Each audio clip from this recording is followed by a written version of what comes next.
Assalomu alaykum hammaga, zinde salomat va xonobod sarband бошед. Бинед инҷа чи аст? Шеър нависид яктам аз ютуб. Мегӯяд ки падар модар ду ганҷи бебаҳоянд, ба фарзандон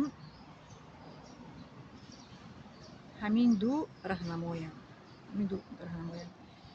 Ба гӯшат ту ҳалқа кун панди эшон, ки эшон баҳри фарзанд ҷонфидоянд. Бинед ин дар чӣ мегӯянд? Дар падару модар.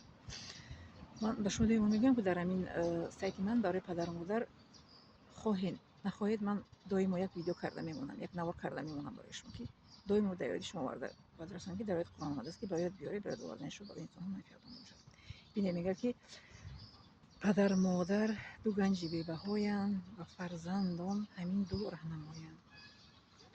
به گوشت تو حلقه کن پند ایشان که ایشان بهر فرزند جان فدایند. یعنی که باید ما سخن‌های پدر و مادر رو باید که در گوش ما بگیریم و این پند رو ما گوش کنیم و پدر و مادر رو احترام کنیم. ببینید چی با من خودم از خودم میگم کردم هر دم غنیمت است، آدم غنیمت است. من پدر و مادرم رو با همراهی برادرانم و خواهرم صاحب شدیم. مادر من در بالای دستان من جان سپاریدن، پدرم اینچون در نزد من جان سپاریدن. مادر من در آخر شب از دنیا گذشتن.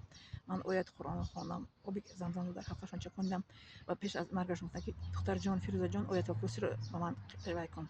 بخوان من قرائت کردم آیت کرسی رو و مادرم خودم در بالای دستان خودم از دنیا گذشتن و من هرچی خودم بستم خودم مادرم رو وصیت مادرم شستم و کفن شونیدم و با حیات آخرت بوسیداندم.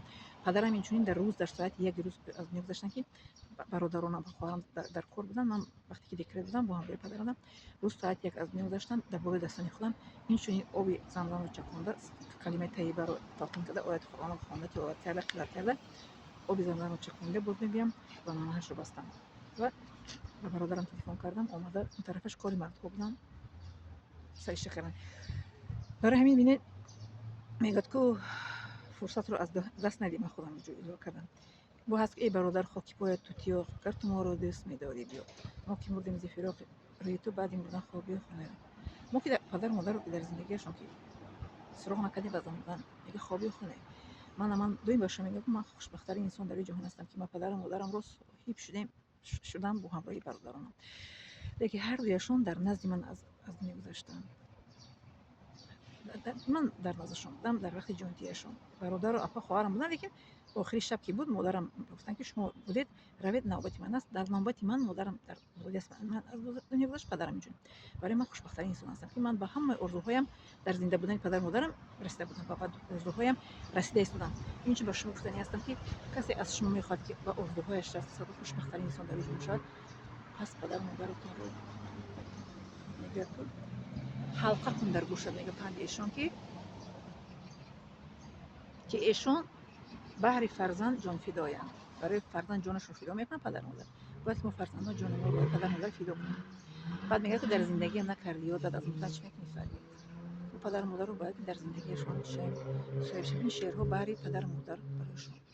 خب التماس به یادتون رسونم که چقدر شما رو نادیده میگیرید. همین لایک همین یک подписаться کردن بی پلاس بخیلی نکنید. التماس مانینم لایک подписаться کنید که آدمو поделиться کنید که دیگه رو تماشا کنن. من تو نگم شما نمیکنید این کارا. کنید از برای خدا. از برای خدا ما به شما میکنم. شما از برای خدا کار کنید. خب از برای خود شما دستگیری کنید. من شما ویدیوهای خیلی جالب میکنم در آینده ان شاء الله. لیکن شما دستگیری کنید مرا. از برای الله تعالی. از برای اگه چنین از برای خدا کنید. خدا با شما رو خوشحال میگردونه. این دارم شما.